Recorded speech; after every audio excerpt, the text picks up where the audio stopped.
마틸다는 가난한 집에서 태어난 여인이었습니다. 늘 아주 멋진 카페트에서 우아한 드레스를 입고 아름답게 차를 한 잔 마시는 것을 꿈꾸며 살았던, 그저 그냥 가난한 그 공장장, 작은 공장의 업무를 보는 아버지 밑에서 자라는 평범하고 가난한 딸이었습니다. 장성에서 결혼을 했습니다. 그런데 그렇게 아주 대단한 집안이 아니라 하급 공무원 정도 되는 문무성의 하급 공무원과 결혼을 했습니다. 결혼 생활은 비록 유복하진 않았지만, 아주 부유하진 않았지만 재밌게 잘 지낼 수 있었습니다. 그러나 마틸다의 마음에는 여전히 그 멋진 베란다와 창가, 또 카페트, 그리고 우아하게 차를 마시고 우아한 궁전 같은 집을 늘 꿈꾸고 그렇게 살았습니다. 어느 날 남편이 파티에 초대를 받았는데, 이 파티가 그냥 일반 파티가 아니라 아주 고위 관료들이 모이는 아주 고급스러운 파티에 초대를 받았습니다. 조심스럽게 남편이 아내에게 말했습니다. 같이 갈 수 있을까? 근데 마틸다는 너무너무 좋았어요. 그런 곳에 갈 수 있다니. 그래서 마틸다가 자기가 그동안 모아놓았던 비상금을 다 털어서 정말 비싸지만 우아한 드레스를 한 벌 샀습니다. 그리고 이 드레스에 맞을 만한 목걸이가 하나 필요해서 자기의 아주 부유한 친구에게 찾아가서 목걸이 하나를 좀 정중하게 빌려주기를 부탁하고 하나를 빌려서 찼습니다. 그리고 파티장에 갔습니다. 아니나 다를까 많은 사람들이 마틸다에게 주목하기 시작합니다. 마틸다의 그 우아한 모습과 자태에 사람들은 눈이 다 마틸다에 맞춰져 있습니다. 파티는 그렇게 너무너무 행복했습니다. 그런데 이야기는 거기서 끝나지 않습니다. 마틸다가 돌아와 보니 자기 목에 걸려져 있어야 될 목걸이가 없는 거예요. 목걸이가. 깜짝 놀라서 걱정을 하고 아무리 찾아도 찾을 수가 없는 거예요. 하는 수 없이 이 목걸이를, 똑같은 목걸이를 사기 위해서 갔더니 너무너무 가격이 비싸지만 어쩔 수 없이 돈을 빌리고 또 담보를 잡혀서 목걸이를 사서 그 친구에게 잃어버렸다고 말하지 못하고 주었습니다. 돌려주었습니다. 마틸다는 자기가 빌린 돈, 또 담보 잡힌 것들을 갚기 위해서 10년간 정말 뼈저리게 일하고 남의 집 청소에서부터 허드렛 일을 해가며 10년의 세월을 보냈습니다. 10년쯤 지났을 어느 시점 길을 가는데 바로 그 목걸이의 주인공인 그 친구를 만난 거예요. 이 친구는 마틸다를 선뜻 알아보지 못했어요. 왜냐하면 마틸다는 그동안 너무 고생했거든요. 그래서 생각보다 많이 얼굴이 바뀐 거죠. 하지만 마틸다는 그 친구를 알아볼 수 있었죠. 그 친구에게 다가갔어요. 그리고 반갑게 인사하면서 사실은 내가 그때 너의 목걸이를 잃어버렸었다.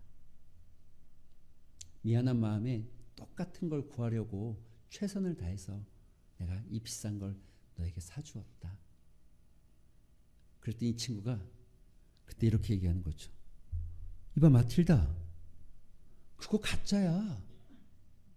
그거 진짜 아니야. 그거 가짜였어. 여러분, 이 이야기는 프랑스의 유명한 작가 모파상이라는 작가가 단편소설로 쓴 목걸이라는 책의 이야기입니다. 당시에 사람들이 가지고 있었던 이 허영심, 없는 것도 있는 것처럼 보이는 이 허영심을 아주 적나라하게 비판하듯이 글을 쓴 책이죠. 마틸다, 그건 가짜야. 이 말이 마틸다의 그 10년 세월이 너무너무 허무하고 너무너무 속상하게 지나간 세월인 걸 깨닫고, 그러나 아무도 원망할 수가 없었어요. 누구도 원망할 수 없었어요. 허영심에 사로잡힌 사람의 모습이 이런 결말이 되기 쉽지 않을까. 인생은 누구나 허영심에 사로잡혀 살 때, 허영심에 사로잡히기 시작할 때 인생은 허무해지기 시작한다는 것을 우리가 알 수 있습니다. 그래서 이런 말이 있습니다. 여자는 허세 부리는 남자를 경계해라. 아직 결혼 안 한 자매들이 되면 허세 부리는 남자를 경계해야 됩니다. 그리고 남자는 허영심에 빠진 여자를 경계해라. 이런 이야기가 있죠. 허영이라는 거 없다는 거죠. 비어있다는 거. 허하다. 비어있다는 거죠. 영광이 없는 거. 아무것도 아닌 것에 목숨을 거는 거죠. 사랑하는 성도 여러분, 이 이야기를 들으면서 이 허영심에 가득 찬 인간의 모습, 아니 그 안에 내면에 숨겨져 있는 야망과 욕망, 물질에 대한 욕구, 우리가 이런 질문을 해볼 필요가 있는 것 같습니다. 우리는 어떤 것이 축복이라고 생각할까? 우리는 어떤 것을 축복이라고 말할까? 예를 들어 여러분 평생 쓰고도 모자르지 않을 만큼의 물질이 여러분에게 있으면 여러분 축복입니까? 모두가 다 걸리는 코로나였지만 나는 안 걸리는 건강함이 있으면 여러분 축복입니까? 사람들이 나를 우러러보고 나를 존경해주고 인기가 그야말로 하늘을 치솟을 만큼 모든 사람들이 나를 좋아해주는 인기를 누릴 수 있다면 그것은 축복일까요? 많은 사람들은 그것을 축복이라고 말합니다. 그리고 그것을 갈망하기도 합니다. 그런데 오늘 본문은 진짜 복이 무엇인지, 어떤 게 정말 축복인지를 우리에게 이 이스라엘의 한 사건을 통해서 보여주고 있죠. 본문은 사실 32장부터 시작해야 되는 게 맞습니다. 32장에 모세가 시내산에 올라갔습니다. 하나님의 법궤를, 하나님을 만나기 위해서 시내산에 올라갔습니다. 시내산에 올라간 모세. 그런데 한 주가 지나고 두 주가 지나도 내려오지 않는 모세. 한 달이 지났는데도 모세는 내려오지 않습니다. 아마 밑에 있던 사람들은 이렇게 생각한 것 같습니다. 모세가 올라가서 죽지 않았을까 생각한 것 같습니다. 그리고 그들이 그 상황이 되어지자 이제 어떻게 할까를 고민하다가 해왔던 방식대로, 늘 하던 방식대로, 그래서 여러분 익숙함이나 인생의 그 해왔던 경험이 어떤 거든 간에 사람은 그 경험에서 벗어나는 게 쉽지 않아요. 이 경험에서 벗어나려면 정말 굳은 의지와 결단을 갖지 않고서는 이 경험에서 벗어나기가 쉽지 않죠. 이미 이들은 10가지 재앙을 통해서 출애굽한 사건을 경험했습니다. 홍해가 갈라지는 놀라운 이적도 경험했습니다. 만나를 먹었고 반석을 쳤더니 샘물이 쏟는 하나님의 이적을 경험했음에도 불구하고 그들은 모세가 내려오지 않자 해오던 방식대로 애굽에서 했던 그대로 금송아지를 만들고 그 앞에 절하기 시작하고 마치 그 앞에 이 춤추고 제사를 지내는 것, 이 축제를 벌이는 것. 한 주가 지나고 두 주가 지나고 한 달이 지나도 내려오지 않았습니다. 그러나 그래도 이스라엘 백성들은 기다려야 했습니다. 하나님을 신뢰했어야 합니다. 자신들을 향한, 아니 우리들을 향한 하나님의 선한 계획이 있다는 것을, 우리를 향한 하나님의 선하신 사랑하심이 있다는 것을 여러분 잊지 말았어야 합니다. 가끔 우리도 그럴 수 있습니다. 어떤 상황이 되어지면 답답함을 뛰어넘어 그 답답함이 두려움을 불러일으키고 그 두려움이 우리로 하여금 우리가 할 수 있는 것이 무엇인가 해오던 방식을 취하게 만드는 삶의 자리를 경험하게 합니다.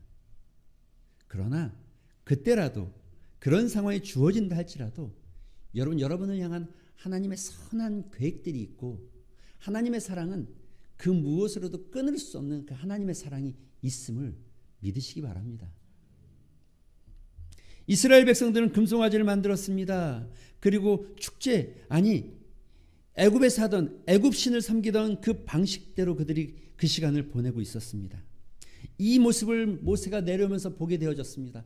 너무너무 분노하여서 너무너무 화가 나서 하나님께서 주신 그 계명 돌판을 던져버렸어요. 깨져버렸습니다. 모세도 하나님도 이스라엘 백성에게 분노하기 시작합니다.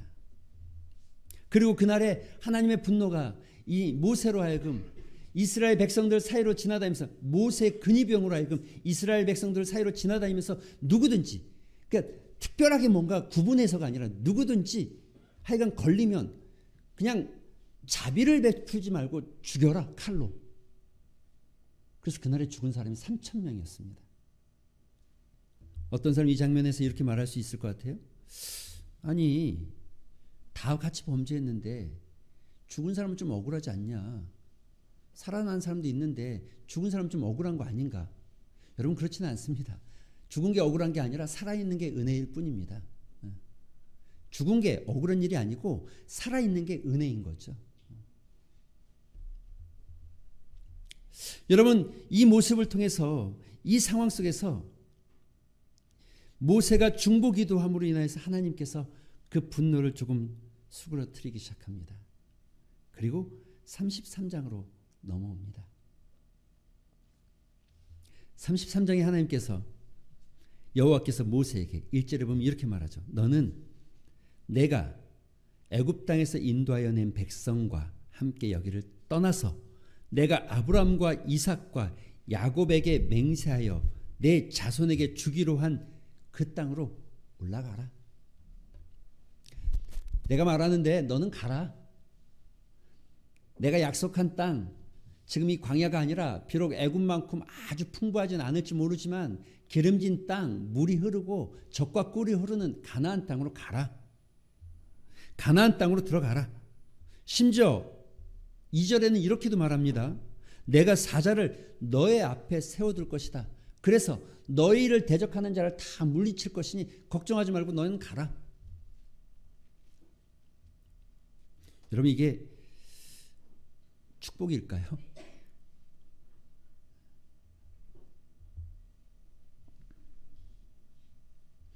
그런데 이 일이 진짜 이스라엘 백성들에게 축복일까요? 우리가 살다 보면 그런 날이 있죠. 뜻하지 않게 갑자기 내가 별로 잘한 것 같지도 않은데 승진을 하네? 그리고 연봉이 2배씩 뛰고 3배씩 뛰네? 이게 무슨 일이야? 아무짝에 쓸모없는 땅 같았는데 아무짝에 쓸모없는 땅 같은데 우리 아버지는 저런 땅을 사놓으셨을까? 이왕 사면 좀 좋은 데를 사지. 그런데 갑자기 개발 소식이 들리면서 이 땅값이 10배, 20배를 뛰네? 이러면 우리는 축복이라고 생각합니까?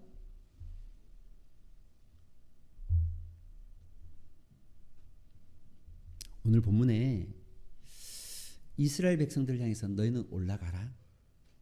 그리고 너희 앞에 내가 사자를 세워서 너희를 대적하는 자들을 내가 다 물리치겠다. 그런데 한 가지 반전이 있었습니다. 그런데 하나님 이렇게 말했어요. 너희는 가라. 나는 너희랑 같이 올라가지 않을 거다. 너희는 가라. 가나안으로 들어가라.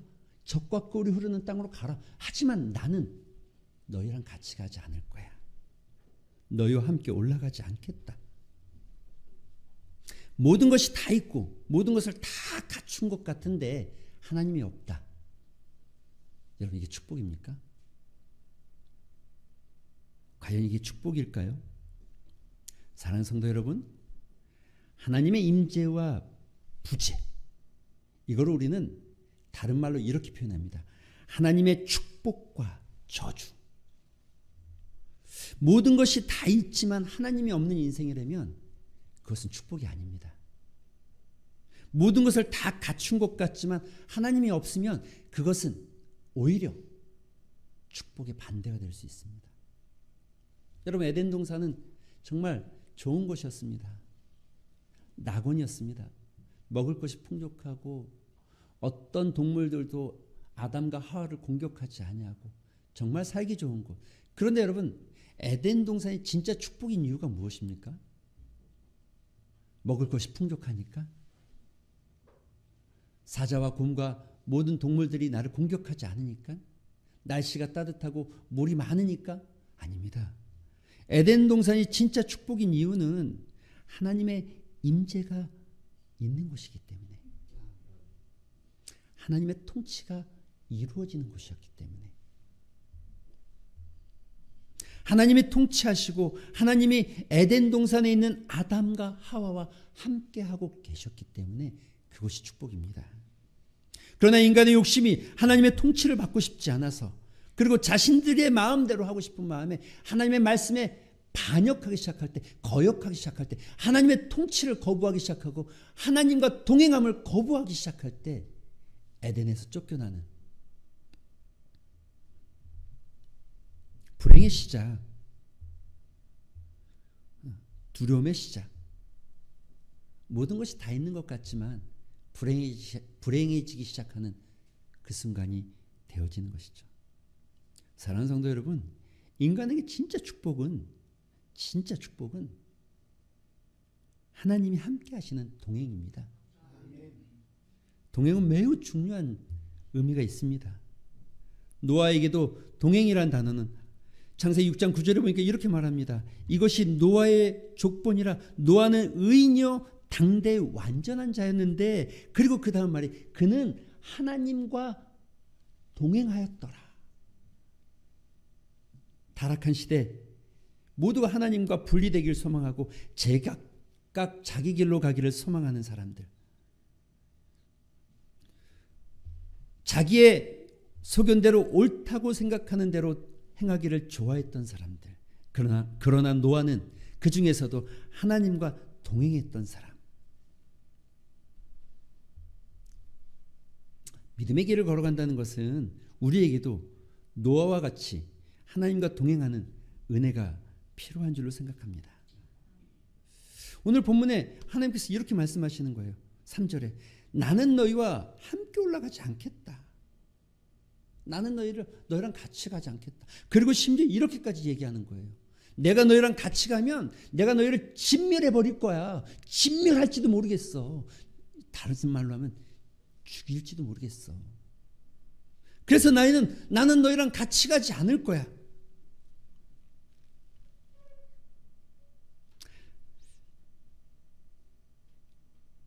하나님 같이 가지 않겠다는 이유는 너희를 진멸할까 염려되기 때문이라는 것입니다. 다시 말하면 죽일 수 있다는 거죠. 여러분, 이런 상황이 되면 하나님의 함께함이, 하나님의 임재가 축복이 아니라, 이런 상황이라면 하나님의 임재가 오히려 저주가 될 수도 있는 거죠.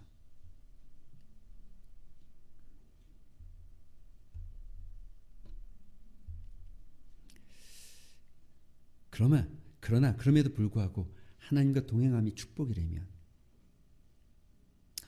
우리는 그 하나님과 동행하기 위해서 무엇을 해야 할까요? 아모스 3장 3절에 보니까 이렇게 말합니다. 두 사람이 뜻이 같지 않은데 어찌 동행하겠으며, 뜻이 같지 않은데 어찌 같이 갈 수 있겠는가? 바울은 이렇게도 말합니다. 고린도후서 6장 14절에 너희는 믿지 않는 자와 멍에를 함께 매지 말라. 의와 불법이 어찌 함께하며 빛과 어둠이 어찌 같이 사귈 수 있겠는가? 진멸하겠다는 하나님의 의도와 하나님의 그 마음은 바로 3절 그 가운데 있습니다. 목이 곧은 백성, 이 목이 곧은 백성아, 내가 너희랑 같이 가면 목이 곧아 있는 너희 때문에 내가 너희를 진멸할까 두렵다. 이 말씀을 하고 있는 겁니다. 목이 곧다는 거, 다른 표현으로 불순종. 하나님과 동행한다면, 여러분, 하나님과 동행한다면 내 뜻과 하나님의 뜻, 어떤 것이 더 옳을까요? 여러분, 하나님과 동행한다면 유한한 한계가 있는 우리와 무한한 하나님, 누가 더 옳게 인도할까요? 여러분, 하나님과 동행한다면 내 경험과 내 지식을 가지고 가는 것이 맞겠는가? 하나님께서 이끄시는 섭리대로 따라가는 게 맞겠는가? 다시 말하면 하나님과 동행하려면 자신의 경험과 지식이 아니라 거기에서 나오는 아집과 고집을 꺾어내고 하나님의 뜻 앞에 따라가는 삶.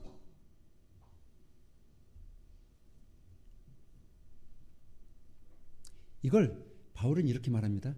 이 일이 어떻게 가능한가? 바울이 이렇게 말하죠. 고린도서 5장 7절에 이는 우리가 믿음으로 행하고, 뭘로 행한다고요? 믿음으로 행하고 보는 것으로 행하는 것이 아니다. 이것은, 하나님과 동행하는 것은 우리가 믿음으로 하나님을 따라가는 것이지 우리의 경험과 우리의 지식을 따라서 우리의 경험과 우리의 지식대로 나아가려는 마음이 아니다.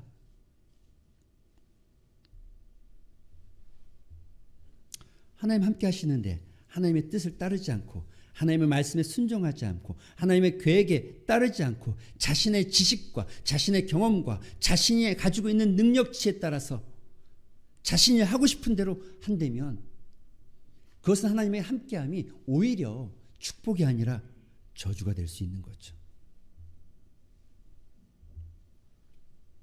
여러분, 하나님이 함께 한다는 거, 그래서 하나님이 나와 동행한다는 거, 하나님이 나와 함께 하신다는 그 의미가 무엇입니까?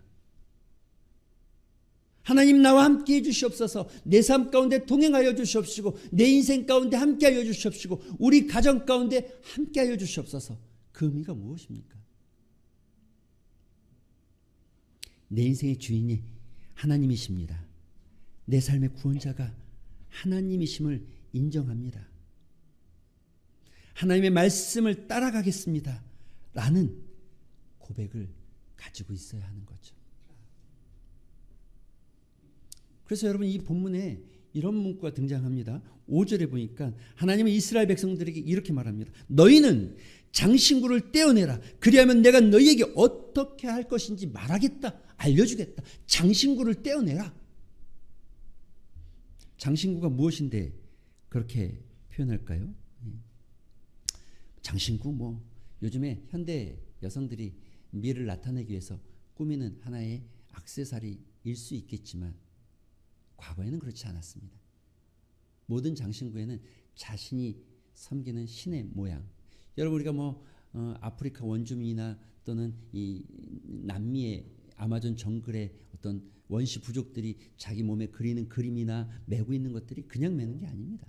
다 그 안에는 어떤 자신들이 말하는 어떤 정령, 홀령, 신들의 형상을 따라서 하고 있는 거죠. 이 말은 무엇입니까? 너희들이 지금 애굽이라는 곳에서 살고 있던, 애굽에서 살았던 그 방식, 그 모양, 그것, 너희가 애굽에서 옳다고 생각했던, 그래서 너희가 지금 하고 있는 그 모든 것들, 장신구를 떼어내려는 것이 아니라 애굽에서 너희가 익혔던 삶의 습관들을 다 떼어내고 다 물리치고, 정말 너희가 나와 동행하기를 원한다면, 정말 내가 너희의 주인이 되고 너희가 내 백성이 되기를 원한다면 너희는 장신구를 떼어내려는 거죠. 마음의 장신구, 우리 몸에 있는 장신구를 떼어내라는 거죠. 지난날의 경험과 지식, 내가 살아온 삶의 방법들이 아니라 오로지 보는 것으로 행하지 않고 믿음으로 행하는 삶의 자리로 나아가라는 거죠. 사랑하는 성도 여러분, 하나님의 통치를 받을 때 참 안식을 누리게 됩니다. 하나님의 통치를 받는다는 것, 생명의 성령의 법이 우리를 지배하기 시작한다는 것입니다. 하나님의 통치가 시작되었다는 것, 나는 죽고 내 안에 예수 그리스도께서, 갈라디아서 2장 20절에 말하는 것처럼 나는 죽고 내 안에 예수 그리스도께서, 예수 그리스도의 말씀이, 예수 그리스도의 법이 살아나 나를 움직이게 한다는 것입니다. 이것이 진짜 축복인 거죠. 이것이 진짜 하나님께서 우리에게 주시는 축복이죠.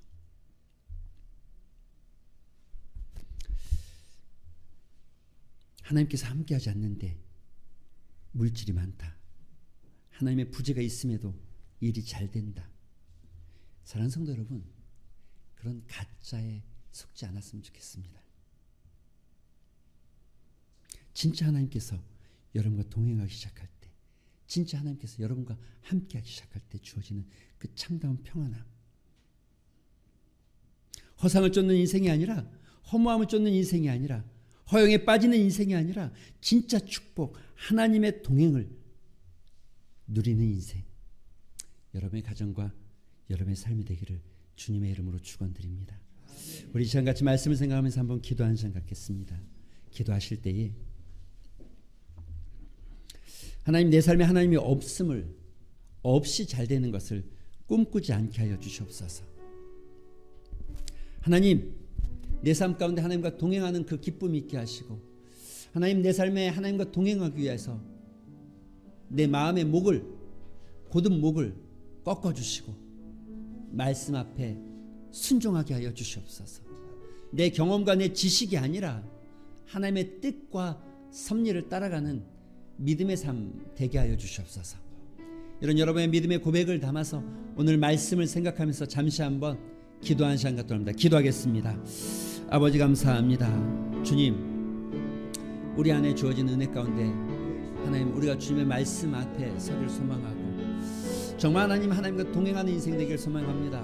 이 땅 가운데 연약하고 부족한 우리 인생을 주님 동행하여 주시옵시고, 주님 우리를 다스려 주시옵소서.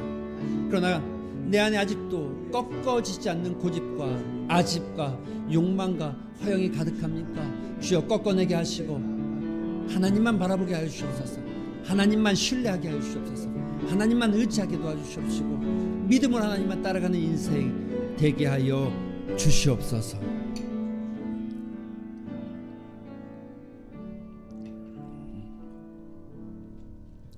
하나님,